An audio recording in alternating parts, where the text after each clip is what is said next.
Pimpinan Kota Makassar turun ke lapangan untuk memantau kondusivitas wilayah jelang pemilihan RT RW pada Senin 1 Desember 2025 malam. Pimpinan Kota Makassar tersebut turun dengan personel lengkap, yakni Wali Kota Makassar Munafri Arifuddin, Wakil Wali Kota Alia Mustika Ilham, dan Sekretaris Daerah Andi Zulkifli Nanda. 3 kecamatan yang dikunjungi mulai dari Ujung Pandang, Wajo, dan juga Ujung Tanah.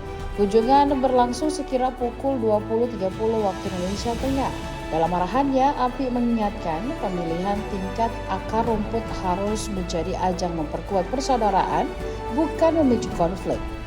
Munafri menegaskan pemilihan bukanlah ruang untuk pertikaian.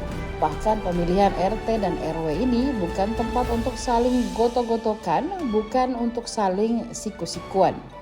Menurutnya, Ketua RT dan RW yang terpilih merupakan perpanjangan tangan pemerintah dalam menyalurkan program-program secara tepat sasaran.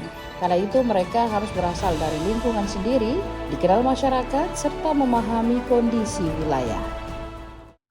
Kita akan ekstra kerja sampai di tanggal 8 yang akan datang.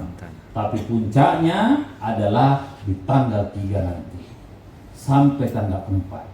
Nah, ini yang harus dijaga betul. Jangan lagi ada riak-riak, jangan lagi ada perselisihan-perselisihan yang membawa persoalan-persoalan proses terjadinya pemilihan. Sama-sama menjaga ini. Koordinasi Pak Camat dengan Polsek dan Ramil untuk lebih intens menjaga kegiatan ini. Jangan ada, karena biasanya setelah ada pemilihan tentu akan ada riak-riak yang muncul. Tolong ini diredam, karena ini adalah pemilihan untuk kita semua, bukan punyanya si A, bukan punyanya si B. Download Tribun X sekarang, menghadirkan lokal menjadi Indonesia.